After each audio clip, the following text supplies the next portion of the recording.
મકરપુરા વિસ્તારમાં પાણી ખેંચવા લગાવેલી ગેરકાયદેસર 8 જેટલી મોટરોને પાલિકા તંત્ર દ્વારા જપ્ત કરી હતી। વડોદરાના શહેરીજનોને ઘરે ઘરે નલ સે જલ અપાય છે, ત્યારે કેટલાક લોકો ફૂલ ફોર્સમાં પાણીનો જથ્થો મેળવવા માટે પાણીની લાઇન ઉપર ઇલેક્ટ્રિક મોટર લગાવી દેતા હોય છે, જેથી આસપાસના ઘરોમાં કે લોકોને પાણીનું પૂરતું પ્રેશર પ્રાપ્ત થતું નથી, અથવા તો મોટરના પ્રેશરને લઈને લાઈનો ફાટી જવાથી કન્ટામિનેશનની સમસ્યા પણ ઊભી થતી હોય છે। ત્યારે વડોદરા મહાનગરપાલિકાના પાણી પુરવઠા વિભાગે ગત શુક્રવારે આવી ગેરકાયદેસર લગાવેલી ઇલેક્ટ્રિક મોટરોને પકડી પાડવા માટે મોટર સ્કોડની રચના કરી હતી, જેમાં સ્કોડમાં કોણ કોણ રહેશે તે માટે એન્જિનિયર, સિક્યુરિટી સહિતના સ્ટાફને જવાબદારી સોંપી હતી।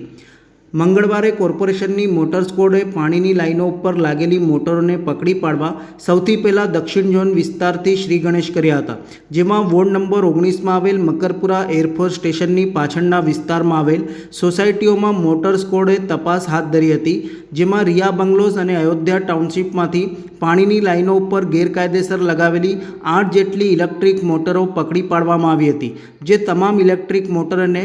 મોટર સ્કોડે જમા લીધી હતી। સ્કોડની કામગીરીને લઈને ગેરકાયદેસર મોટર લગાવનારાઓમાં ફફડાટ ફેલાઈ ગયો છે। બીજી તરફ પાલિકા તંત્ર પણ લોકોને પૂરતા પ્રેશરથી પાણી આપે, જેથી લોકોને કોઈ સમસ્યા ન રહે તેવી પણ લોકોની માંગણી છે। આજ રોજ વોર્ડ નંબર 19 દક્ષિણ ઝોનમાં આવેલી મકરપુરા એરફોર્સ સ્ટેશનની પાછળ અયોધ્યા ટાઉનશીપ અને રિયા બંગલોઝમાં આવેલા છે મોટર સ્કોડ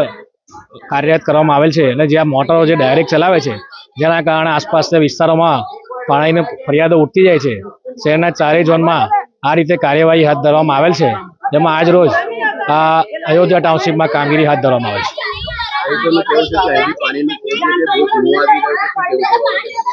હાલ જે છે પાણી ચેક કરવામાં આવેલ છે, પાણી નહીં મળતું હશે તો પાણી આપવામાં આવશે, પરંતુ અમે કોન્ફિડન્ટ છીએ કે પાણી એ લોકો અંડરગ્રાઉન્ડ સબમાં પડે જ છે, તેમ છતાં હાલ તેઓની મોટર પકડવામાં આવેલ છે, એટલા માટે આ રીતે એક એમનો દ્વારા કહેવામાં આવ્યું છે। પરંતુ પાણી બોર્ડ શાખા દ્વારા કોઈ પણ પ્રશ્ન હશે એનું નિરાકરણ કરવામાં આવશે, પરંતુ તમામ વિસ્તારમાં જો આ રીતે મોટર ચલાવવામાં આવશે તો ચોક્કસથી પાણી નહીં મળે, એના માટે આ કાર્યવાહી હાથ ધરવામાં એના માટે અગાઉથી 3 દિવસ પહેલાં કોર્પોરેશન દ્વારા જાહેરાત કરવામાં આવી હતી, તેમ છતાં આ 2-3 દિવસની મોહલત આપવામાં આવી હતી, તેમ છતાં આજરોજ આ રીતે મેટર ચલાવવામાં આવી રહી છે।